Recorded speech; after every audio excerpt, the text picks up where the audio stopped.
Welcome to the Glytamins audio presentation. In the next 20 minutes, you will learn what gallstones are, what kinds of problems they can cause, and what you can do to get rid of them. Gallstones are nothing more than coagulated bile.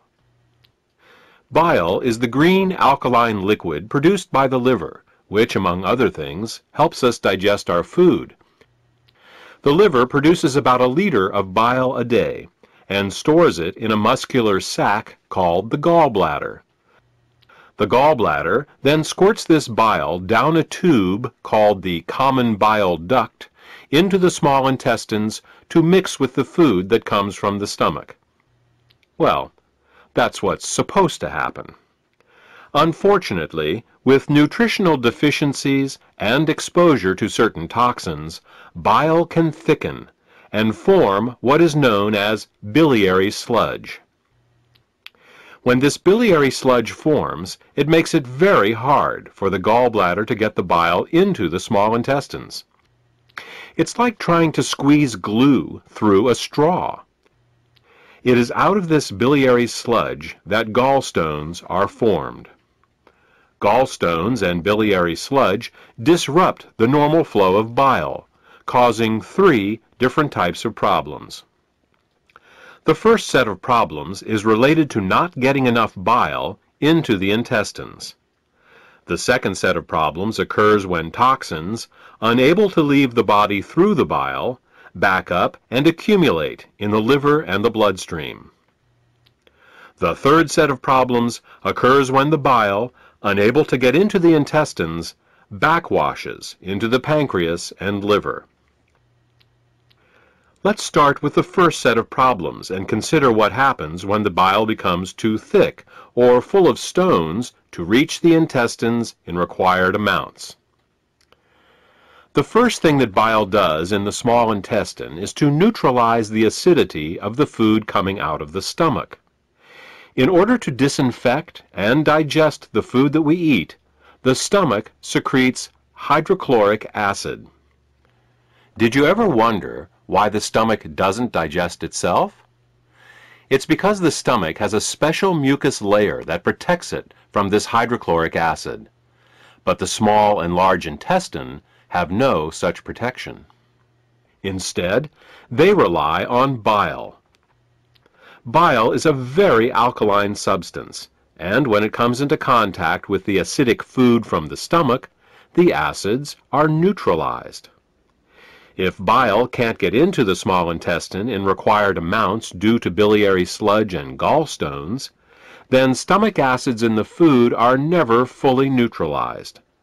They can cause acid burns along the entire length of the small and large intestines, all 30+ feet of them. We experience this as indigestion, heartburn, ulcers, and all manner of digestive complaints. In essence, we are digesting our own intestines. The next thing that bile does in the intestine is to emulsify the fats and oils in the food that we eat. Emulsification is the process by which fats and oils are made water-soluble. To understand emulsification, think of soap. It's next to impossible to rinse grease off a dish with just plain water. But if you put a drop of soap on the dish, the grease washes right off. That's because soap is an emulsifier. It's what allows fats and oils to mix with water. Bile is the body's natural emulsifier, and it is what allows us to digest the fats and oils we eat. Without this emulsification process, essential fats, oils, and all the fat-soluble vitamins we eat become very difficult to absorb. Without adequate bile in the intestines, a person can end up suffering from malnutrition, regardless of the quality and/or quantity of the food that they eat. If eating fats and oils gives you indigestion, or if you have difficulty with food absorption, it could be due to biliary sludge or gallstones. The next thing that bile does in the intestines is to stimulate Peristalsis. Peristalsis is the rhythmic, wave-like motion of the intestinal muscles that moves the food through our digestive tract. If you don't get enough bile into your intestines, you're bound to be constipated, no matter how much fiber you eat. Some people have the misfortune of experiencing alternating constipation and diarrhea. This can be a very confusing experience, but the cause can be quite simple. Without sufficient bile, the hydrochloric acid-rich, partially digested food just sits in the intestines with no peristalsis. Thus, a person becomes constipated, but at the same time his or her intestines are being burned. When enough acids build up and the intestines can't take it anymore, they purge themselves with a bout of diarrhea. Then, with the acids evacuated, the process starts all over again. If you are experiencing problems with constipation, diarrhea, or both, biliary sludge and gallstones could be the cause.